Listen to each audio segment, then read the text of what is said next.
स्वागत है सभी का। देखिए सीजी टेट का एग्ज़ाम 1 फरवरी 2026 को होने वाला है, जिसमें फॉर्म फिलअप के दौरान इतने डाउट आ रहे हैं लोगों को, इतने डाउट कि क्या ही कहना। इस वीडियो को देखने के बाद डेफिनेटली आपका सारा डाउट क्लियर हो जाएगा। अगर आपने फॉर्म गलत भी भर दिया है तब भी आप चैन की नींद सो सकेंगे, चैन की सांस ले सकेंगे, क्योंकि इस वीडियो में मैं आपको अपना सीजी टेट का रिजल्ट भी दिखाने वाला हूँ, जिसमें क्या क्या जानकारी रहता है। उन चीज़ों को देखने के बाद आप डेफिनेटली इन चीज़ों को अच्छे से समझ पाएंगे और जो डाउट आ रहा है वो डाउट भी क्लियर करने वाला हूँ विद प्रैक्टिकल प्रूफ के साथ। जो सैम्पल पेपर सीजी व्यापम द्वारा अपलोड किया गया है उसमें क्या जानकारी दिया गया है और आपको क्या जानकारी भरना है, और अगर आपने कुछ छोटी मोटी गलतियां कर भी दिया है तो भी दिक्कत का बात नहीं है। देखिए बहुत सारे कमेंट आ रहे हैं, ये रहे कमेंट। देखिए इन सभी कमेंट का रिप्लाई तो दूंगा ही इस वीडियो में, साथ ही साथ सबसे पहले मैं आपको दिखा देता हूँ अपना सीजी टेट का रिज़ल्ट कि रिज़ल्ट में आखिर क्या क्या जानकारी होता है। भाई रिज़ल्ट में जो जानकारी है उसी जानकारी से तो आपके रिज़ल्ट को वेरीफाई करेंगे ना।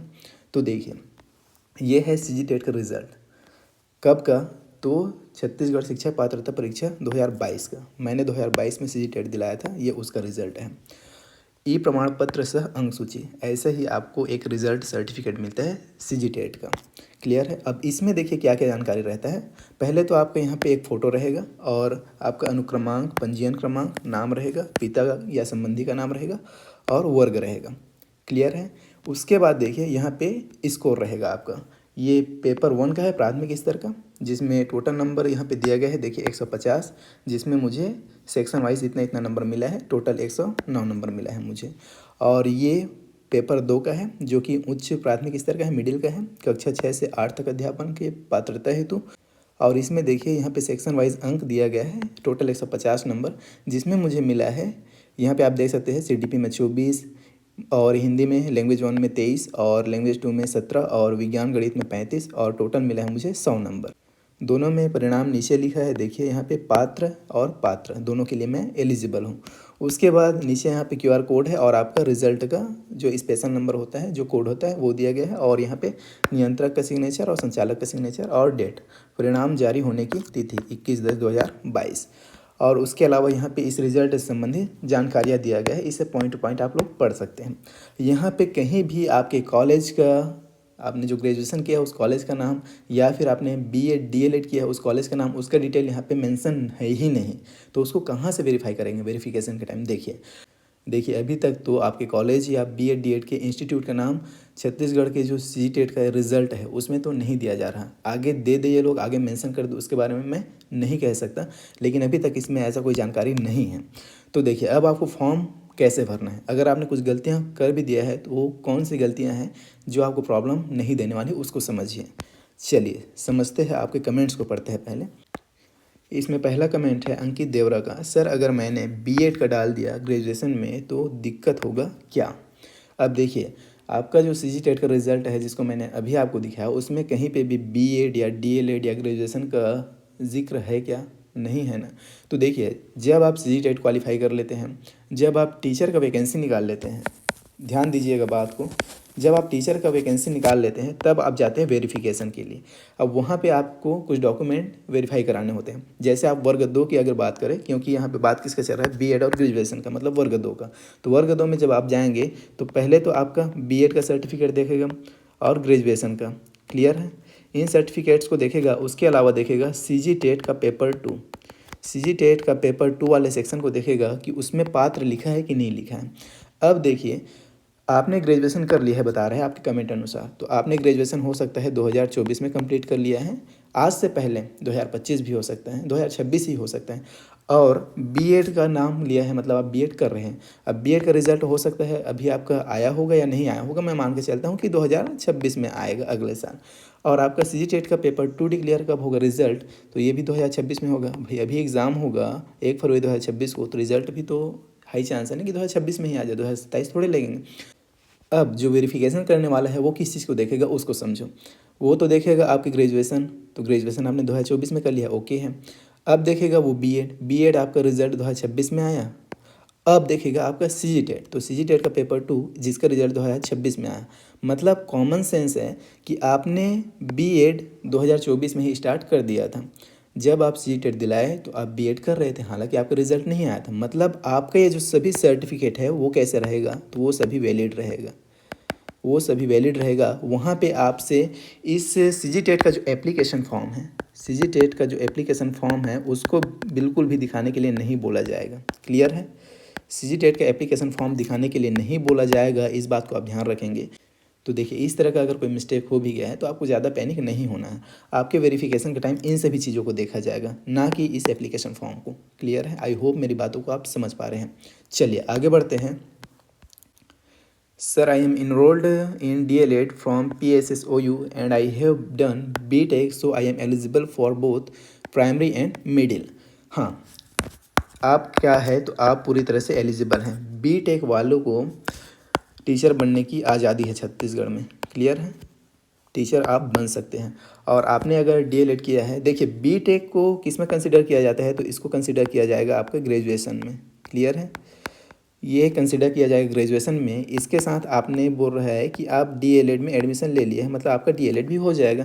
प्लस आपको चाहिए सीजी टेट का पेपर 1 चाहिए प्राइमरी के लिए, और मिडिल का टीचर बनना चाहते हैं तो आपको चाहिए पेपर 2। इतना कॉम्बिनेशन के साथ आप छत्तीसगढ़ में टीचर बन सकते हैं। आई होप आपका डाउट क्लियर हुआ होगा अच्छे से। और ऐसा डाउट बहुत लोगों का हो सकता है, इसीलिए ये ज़रूरी हो जाता है कि इस वीडियो को आप सभी लोग देखें और समझें। इस वीडियो में मैं आपको उन बारीकियों को बताने वाला हूँ जिनके बारे में आपके दिमाग में बहुत सारे डाउट पैदा होते हैं। चलिए आगे देखते हैं।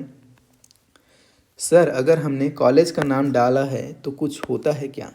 बिल्कुल नहीं। जहाँ पे इंस्टीट्यूट बोला है, देखिए इंस्टीट्यूट का मतलब होता क्या है। इंस्टीट्यूट इंग्लिश में बड़ा शब्द लग रहा है, लेकिन इसका मतलब हिंदी में क्या होता है? संस्था। अब मैं जिस स्कूल में टीचर हूँ उस स्कूल को भी क्या बोला जाता है? संस्था ही बोला जाता है। संस्था में आपका स्कूल भी आएगा, कॉलेज भी आएगा और यूनिवर्सिटी भी आएगा। क्लियर है? यूनिवर्सिटी भी आएगा। तो नो मैटर कि आपने क्या डाला है, आप स्कूल का नाम, कॉलेज का नाम, यूनिवर्सिटी का नाम क्या डाले हैं, इससे मैटर नहीं करता भाई। अगर वहाँ पे आपने कॉलेज का डिटेल डाला है और वहाँ पे आप यूनिवर्सिटी के जगह कॉलेज का नाम डाल दिया है तो ओके है। क्लियर है? यूनिवर्सिटी का नाम डालेंगे तो भी ओके है। क्लियर है? आई होप ये चीज़ें आपको क्लियर हो रहा होगा। चलिए आगे बढ़ते हैं। फिर मैं के एनिमेशन का कहना है डीएड कोर्स को यूनिवर्सिटी से नहीं होता, डिप्लोमा कोर्स माध्यमिक शिक्षा मंडल के द्वारा होता है। हाँ, ये बड़ी अच्छी बात कही आपने। देखिए, जो लोग गवर्नमेंट से डीएलएड कर रहे हैं वो लोग डीएलएड वाले सेक्शन में जहाँ पे डिटेल डाल रहे हैं वहाँ पे क्या डालेंगे, तो आप लोग लिखेंगे वहाँ पे CGBSE रायपुर। CGBSE आप लोग क्या लिख सकते हैं? रायपुर लिख सकते हैं। क्लियर है? आपको लिखना है CGBSE रायपुर। और इसके जगह पे अगर आप लोग अपने डाइट का नाम डाल दे रहे हैं तो भी बिल्कुल करेक्ट है। अगर आप डाइट का नाम डालेंगे तो भी करेक्ट है, CGBSE रायपुर लिखेंगे तो भी करेक्ट है, CG बोर्ड रायपुर लिखेंगे तो भी करेक्ट है, छत्तीसगढ़ माध्यमिक शिक्षा मंडल लिखेंगे तो भी करेक्ट है। क्लियर है? चलिए sir, science and maths social studies वाले ऑप्शन में ग्रेजुएशन सब्जेक्ट के अकॉर्डिंग फिल करना है या 12th के अकॉर्डिंग, दोनों अलग अलग हो तो बताओ। देखिए, आप अगर प्राइमरी के लिए टीचर बनने जा रहे हैं तब तो मैटर ही नहीं करता आपका सब्जेक्ट क्या है। लेकिन अगर हम बात करें मिडिल का, तो मिडिल आप किसके बेसिस पे बनते हैं? तो ग्रेजुएशन के बेसिस पे। ग्रेजुएशन और पेपर 2, ग्रेजुएशन और पेपर 2, और इसके साथ आपका कॉम्बिनेशन होना चाहिए डीएलएड का या फिर बीएड का। तो इसमें आपको किसका डिटेल डालना है? तो सब्जेक्ट डिटेल आप डालेंगे ग्रेजुएशन का। सब्जेक्ट डिटेल आप डालेंगे ग्रेजुएशन का। आई होप आप इन चीज़ों को समझ पा रहे हैं। चलिए आगे चलते हैं। रॉकी बोल रहे हैं सर, मैंने ग्रेजुएशन का इंस्टीट्यूट का नाम डाला हूँ ना कि बीएड वाला, अब कैसे करूँ? भाई आपने बिल्कुल करेक्ट डाला है, आपने बिल्कुल करेक्ट डाला है। गलत तो वो लोग डाले हैं जो वहाँ पे बीएड का नाम डाले हैं। क्लियर है? आपका बिल्कुल करेक्ट है। अब करेक्ट क्यों है उस कॉन्सेप्ट को समझो। देखो करेक्ट कैसा है उसे समझो। देखिए, इन बातों को आपको एकदम ध्यान से समझना है, सभी लोग इसे समझेंगे अच्छे से। सीजी टेट पेपर 1 की अगर हम बात करें तो कौन लोग दिला सकते हैं इसको? जो 12th कर लिए हैं प्लस डीएलएड कर लिए हैं या तो कर रहे हैं। क्लियर है? ये लोग क्या दिलाएंगे? तो पेपर 1 दिलाएंगे, पेपर 1 के लिए एलिजिबल हैं। क्लियर है? और पेपर 2 की अगर हम बात करते हैं तो कौन लोग दिलाएंगे? जो 12th पास आउट है प्लस डीएलएड कर लिए हैं प्लस ग्रेजुएशन कर लिए हैं। क्लियर है? एक कॉम्बिनेशन इसमें और बनता है जो ग्रेजुएशन के साथ बीएड किए हैं।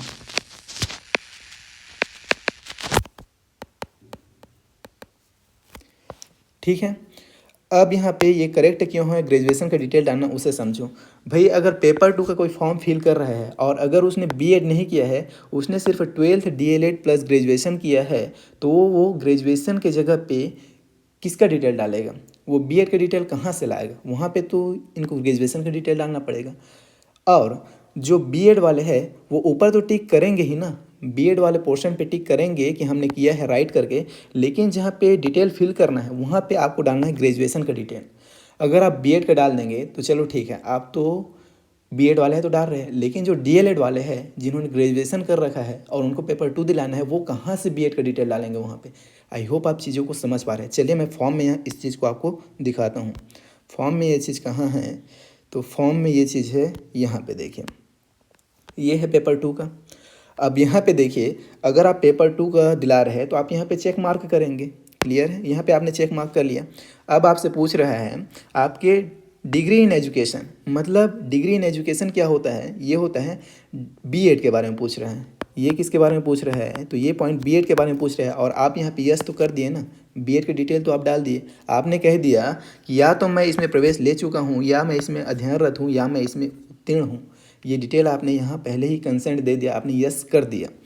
और यहाँ पे साफ साफ लिखा है ग्रेजुएशन इंस्टीट्यूट नाम, ग्रेजुएशन का डिटेल डालना है। ग्रेजुएशन का डिटेल जब आप डालेंगे तो इसमें वो लोग भी फॉर्म भर पाएंगे जो 12th के बाद ग्रेजुएशन करके डीएलएड के साथ पेपर 2 दिलाना चाहते हैं, और जो बीएड वाले हैं वो तो डाल ही सकते हैं। तो यहाँ पे आपको ग्रेजुएशन का नाम डालना है। और ये सैम्पल पेपर किसके द्वारा दिया गया है, सीजी व्यापम द्वारा दिया गया है, जिसमें इंस्टीट्यूट नाम में क्या लिखा है, PRSU, जिसका मतलब होता है पंडित रविशंकर शुक्ल यूनिवर्सिटी।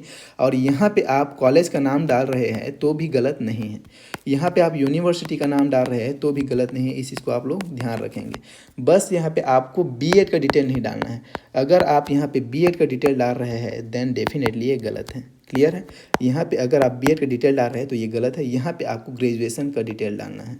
ग्रेजुएशन का क्यों डालना है मैंने अच्छे से आपको बता दिया, वो इसलिए क्योंकि ग्रेजुएशन के साथ डीएलएड करके भी लोग पेपर 2 दिलाएंगे, और ग्रेजुएशन के साथ जिन्होंने बीएड किया है वो भी इस पेपर को दिलाएंगे, इसलिए यहाँ पे डिटेल डालना है आपको ग्रेजुएशन का। क्लियर है, अगर यहाँ पे बीएड का डिटेल पूछा जाता तो जो लोग डीएलएड के साथ ग्रेजुएशन के साथ पेपर 2 दिलाने वाले हैं वो लोग कहाँ से बीएड का डिटेल डालते हैं। आई होप चीज़ों को आप समझ पा रहे हैं। चलिए आगे बढ़ते हैं, समझते हैं कुछ चीज़ों को। अगला कमेंट देखते हैं, अगला कमेंट क्या है। देखिए ये केवीएस से संबंधित डाउट है, जो बहुत लोगों का डाउट हो सकता है, इसलिए हमने यहाँ पे इसको शामिल किया। केवीएस पीआरटी में सब्जेक्ट में दूसरे यूट्यूब चैनल सर लोग जिस विषय में डीएलएड किए हो, मतलब मैथ साइंस सोशल साइंस, उसे डालना है बता रहे हैं। सर क्या डालूँ आप बताइए। देखिए अगर हम बात करते हैं केवीएस का, तो केवीएस में आप अगर डीएलएड किए हैं, अगर आप डीएलएड किए हैं प्लस आपने 12th किया है, और अगर आपने ग्रेजुएशन भी किया है, ठीक है, ग्रेजुएशन भी किया है, तब भी आप पेपर 2 के लिए मतलब टीजीटी वर्ग 2 के टीचर के लिए एलिजिबल नहीं होते। इस चीज़ को आप लोग समझ पा रहे हैं। आप किसके लिए एलिजिबल है, तो आप लोग एलिजिबल है सिर्फ प्राइमरी के लिए। ठीक है, आप लोग एलिजिबल किसके लिए है, प्राइमरी के लिए है। और जब प्राइमरी के लिए है तो प्राइमरी में इस सब्जेक्ट से कोई मतलब ही नहीं है। तो आपको ये सब्जेक्ट कैसे डालना है वहाँ पे, ये बताइए। आपको ये सब्जेक्ट नहीं डालना है, आप सिंपली वहाँ पे क्या लिख सकते हैं, आप लिख सकते हैं ऑल सब्जेक्ट। क्लियर है, मैं खुद केवीएस पीआरटी में सिलेक्टेड रहा हूँ और मैंने यही लिखा था, ऑल सब्जेक्ट लिखा था। समझ में आया मैं क्या बोल रहा हूँ। देखिए इससे संबंधित अब कोई भी डाउट आपका नहीं होना चाहिए। चलिए आगे बढ़ते हैं। मैंने गलत इन्फो डाल दिया है, ग्रेजुएशन वाले पार्ट में भी डीएलएड डाल दिया है, कोई सॉल्यूशन है। अब इसका सॉल्यूशन जब करेक्शन विंडो ओपन होगा उस टाइम आप देख सकते हैं कि सुधार करने का मौका आपको दिया जाता है कि नहीं दिया जाता, ये चेक करने वाली बात होगी। बाकी वहाँ पे आपको ग्रेजुएशन का डिटेल डालना था। क्लियर है, चलिए यहाँ पे देखिए केशव कंवर कह रहे हैं, अरे भाई यहाँ स्पष्ट रूप से इंस्टीट्यूट बोला गया है, आप यूनिवर्सिटी नाम लिखे हैं। इंस्टीट्यूट में कोई प्रॉब्लम नहीं है, बट यूनिवर्सिटी के अंडर आता है, उसे डालेंगे तो भी कोई प्रॉब्लम नहीं होगा। रिजल्ट यूनिवर्सिटी के नाम से निकलेगा ग्रेजुएशन का, ऐसा मैंने बताया इनको। मैंने जिस कॉलेज से ग्रेजुएशन किया है उसका नाम डाला हूँ, तो क्या ये गलत है? बिल्कुल भी गलत नहीं है, आपने करेक्ट डाला है। कोई कह रहा है इंस्टीट्यूट और यूनिवर्सिटी में तो अंतर होता है, संस्थान का नाम लिखने बोला है तो फिर वहाँ यूनिवर्सिटी का नाम क्यों लिखे? आप ये बताइए मुझे, यूनिवर्सिटी संस्थान है कि नहीं? आप यूनिवर्सिटी लिख सकते हैं, कॉलेज लिख सकते हैं, आप स्कूल का नाम लिख सकते हैं, क्योंकि वहाँ पे स्कूल का डिटेल नहीं पूछा है, इसलिए आपको वहाँ पे स्कूल का नाम नहीं लिखना है। वहाँ पे डिटेल पूछा है आपसे कॉलेज ग्रेजुएशन से संबंधित, तो आप वहाँ पे कॉलेज का नाम लिखेंगे तो भी करेक्ट है, यूनिवर्सिटी का नाम लिखेंगे तो भी करेक्ट है। मैंने बीएड के कॉलेज का नाम डाला है तो क्या ये गलत है? हाँ, ये गलत है कह सकते हैं। वहाँ पे आपको बीएड का डिटेल नहीं डालना है, वहाँ पे आपको कॉलेज का ग्रेजुएशन का डिटेल डालना है, आपको यूनिवर्सिटी का डिटेल डालना है। क्लियर है? ये भी केवीएस से संबंधित एक क्वेश्चन है। सर मेरा डीएलएड थ्योरी में 1400 में से 1050 आया है और प्रैक्टिकल में 600 में से 507 आया है। अब केवीएस पीआरटी में टोटल मार्क और ऑब्टेन्ड मार्क किसे डालूं? 1400 प्लस 600 को टोटल करके ऑब्टेन्ड में 1050 प्लस 507 करूं कि टोटल 1400 करके ऑब्टेन्ड में 150 करूं? बताइए प्लीज़ सर हेल्प मी। तो देखिए, मैं जैसा कि आपको ऑलरेडी बता चुका हूं कि मैं केवीएस पीआरटी में सिलेक्टेड रहा हूं, हालांकि मैंने उस सर्विस को ज्वाइन नहीं किया। देखिए, तो मैं यहाँ पे क्या डाला था एप्लीकेशन फॉर्म भरते समय, तो मैंने डाला था 1400 आउट ऑफ 1400 में जितना नंबर मेरा आया था उसको डाला था। मेरा आया था 1051 नंबर, जहाँ तक मुझे याद है, तो मैंने इसे डाला था। आप ऐसा कर सकते हैं। क्लियर है? तो ये रहे आपके सभी डाउट्स जो डेफिनेटली इस वीडियो को देखने के बाद क्लियर हुआ होगा। अब समझ लेते हैं कुछ और चीज़ों को जो प्राइमरी से संबंधित हैं। देखिए, प्राइमरी वालों का तो बेहद सिंपल है। आप प्राइमरी का दिलाना चाहते हैं तो आप यहाँ पेपर 1 पे क्लिक करेंगे। उसके बाद आपसे पूछ रहा है कि do you have diploma in education. यहाँ पे किसके बारे में पूछ रहा है? तो यहाँ पे पूछ रहा है डीएलएड के बारे में। क्लियर है? यहाँ पे पूछ रहा है डीएलएड के बारे में, तो आप यहाँ पे यस कर दिया, मतलब कंसेंट दे दिया, आपने बता दिया कि हाँ हमने डीएलएड कर रखा है। अब यहाँ पे पूछा है डिप्लोमा इंस्टीट्यूट नाम, मतलब आपके डिप्लोमा संस्थान का नाम पूछा है। तो आप यहाँ पे देखिए, अगर आप पंडित सुंदरलाल शर्मा ओपन यूनिवर्सिटी से कर रहे हैं तो आप यहाँ पे PSSOU लिख सकते हैं। अगर आप गवर्नमेंट से कर रहे हैं तो आप यहाँ पे CGBSE रायपुर लिख सकते हैं। क्या लिख सकते हैं? CGBSE रायपुर लिख सकते हैं, या इसी को Chhattisgarh board of secondary education भी लिख सकते हैं। ठीक है? उसके अलावा अगर आप CGBSE के अंडर किसी डाइट से कर रहे हैं तो आप यहाँ पे डाइट भी लिख सकते हैं। डाइट बेमेतरा है तो डाइट बेमेतरा लिख सकते हैं।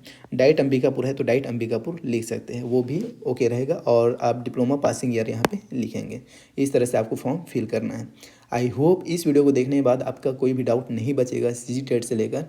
और इसके अलावा भी कोई परेशानी, कोई डाउट होता है तो आप कमेंट में बेझिझक पूछिए, कोशिश करेंगे कि उसका जवाब दिया जाए ऐसे ही प्रैक्टिकली सॉल्यूशन के साथ। और कई लोगों का कमेंट आ रहा है कि ये जो सैम्पल पेपर CG व्यापम द्वारा अपलोड किया गया है ये कहाँ मिलेगा, ये कहाँ है? तो भाई मैं इसको टेलीग्राम में ऑलरेडी शेयर कर चुका हूँ। इस वीडियो को अपलोड करने के बाद एक बार और शेयर कर दूंगा। आप टेलीग्राम विजिट करके इसे देख सकते हैं। टेलीग्राम का चैनल का नाम और यूट्यूब चैनल का नाम दोनों सेम है, टीचर 3.0। आप सर्च करेंगे तो भी आपको टेलीग्राम का चैनल मिल जाएगा। और वीडियो के डिस्क्रिप्शन में दिए गए लिंक से जाके भी टेलीग्राम को ज्वाइन कर सकते हैं। तो वहाँ पे आप इस सैम्पल पेपर को डाउनलोड करके देख सकते हैं कि CG व्यापम ने कैसे भरना है, उसे बताया कैसे है। क्लियर है? तो इस वीडियो में इतना ही। उम्मीद करता हूँ वीडियो आपको पसंद आया होगा, हेल्पफुल लगा होगा। वीडियो हेल्पफुल लगा है तो इस वीडियो को अपने उन दोस्तों के साथ शेयर कीजिए जो CG टेट के एग्ज़ाम दिलाने वाले हैं। उनके माइंड में भी बहुत सारे सवाल होंगे जो कि इस वीडियो से डेफिनेटली क्लियर होगा। तो हम आपसे मिलते हैं नेक्स्ट वीडियो में। Till then take care, bye.